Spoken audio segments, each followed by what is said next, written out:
Your life doesn't end up an accident. Your life is a series of actions that you initiate or don't initiate. And that your thoughts are going to control that roadmap. And so how are you using your mind today to either make yourself feel great or not? Here's the simple things I want you to do every day. First one has to be a mindset shift specific one, a very specific one that's everyone's struggling with right now, which is really giving yourself permission to have the ambitions you have. Most people are half-hearted, half interested, half engaged in their actual dream and actual ambition because they either fear it or they feel insecure or incapable and has not fully expressed and owned their ambition. Instead, people apologize for their ambition, hide their ambition. You have to learn to own your ambition, speak of the ambition, chase the ambition, drive the ambition, and lead the ambition. It is a full allowance of the ambition and an active generation of that ambition. The further you are from your ambitions, the more miserable you are. So no wonder we have a world that says, I'm disconnected.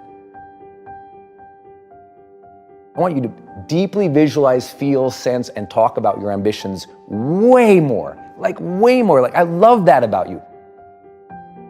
People who are scared to communicate about their ambitions are cheating themselves and the world from supporting them.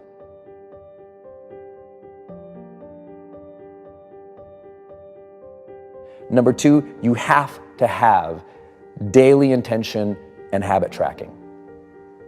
You can't leave your personal development to randomness. And what most people do, they leave their personal growth to randomness, and so they're always in the land of mediocrity. Most people don't have a calendar. So that's problem number one. They're not strategically blocking time, moving towards the major things they want in their life. They won't say they're going through the motions, but the calendar reveals it. Like if I parachute in their life and I open up their calendar,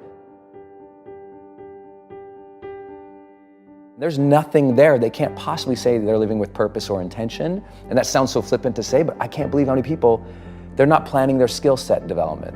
They're not planning specific goal attainment on certain dates. So just like their calendar's completely empty and they're hoping it's gonna happen. And it's like, if you look at mine, it's like military-esque like planning. Like I'm going to hit these goals. It's going to happen. You have to have that morning routine and that evening routine of evaluating where you are and where you want to go and asking the hard questions of what is it about me that's not moving forward? What is it about me that I need to accept, love, care for, take care of, do a better job with? How do I treat other people so I can get ahead faster? What do I need to focus on? If you don't do that on a daily basis, you're going through the motions. And even if you're successful, imagine how much more successful you would be if you were way more intentional and you actually tracked your habits.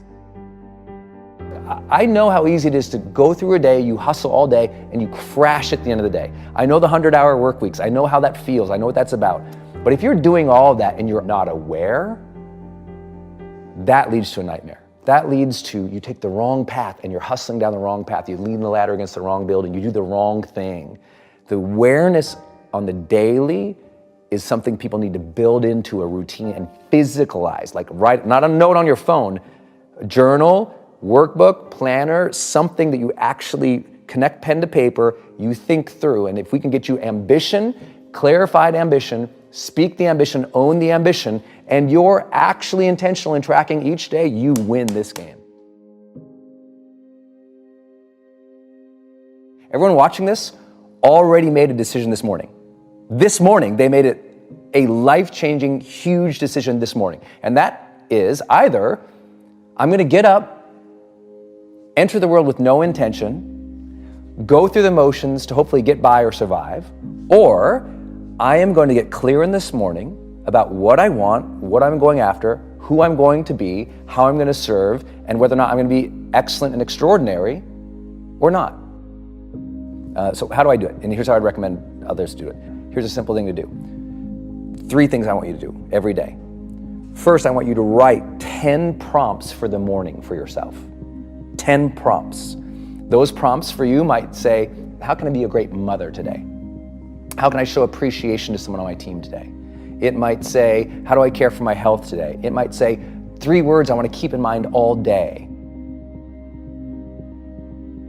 Right? There's the 10 prompts that we know correlate with long-term success that we've measured. There they are. So I fill that out every morning. Second thing I want you to do, at the end of the night, 10 more prompts.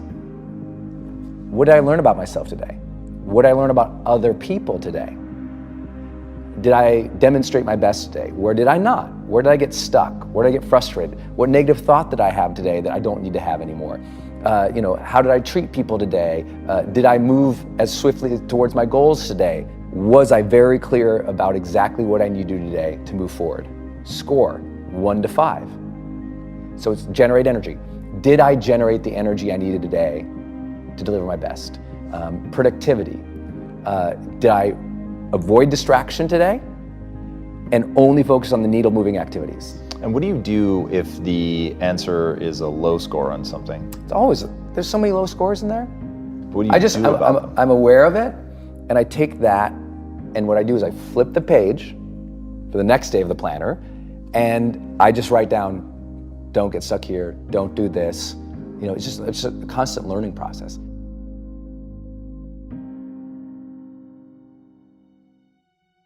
The human brain has an incredible capacity for guilt.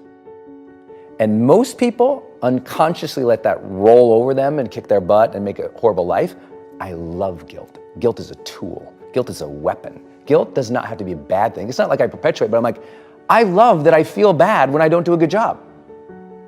Most people hate that about themselves. I love that feeling. I'm like, I didn't do a good job there. Next time I will. So some people, guilt is discouragement. Other people, it's a signal for learning. Because it takes courage to put yourself out there and try to get a little better.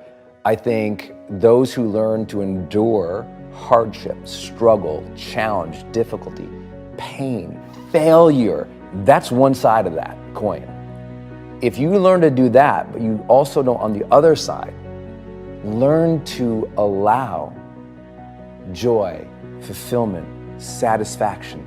Because what most people do is, even when that impulse comes up to, I like this, oh no, I'm not supposed to like it. So you have a lot of people who are extremely talented, but they also don't let themselves feel good when feeling good is there.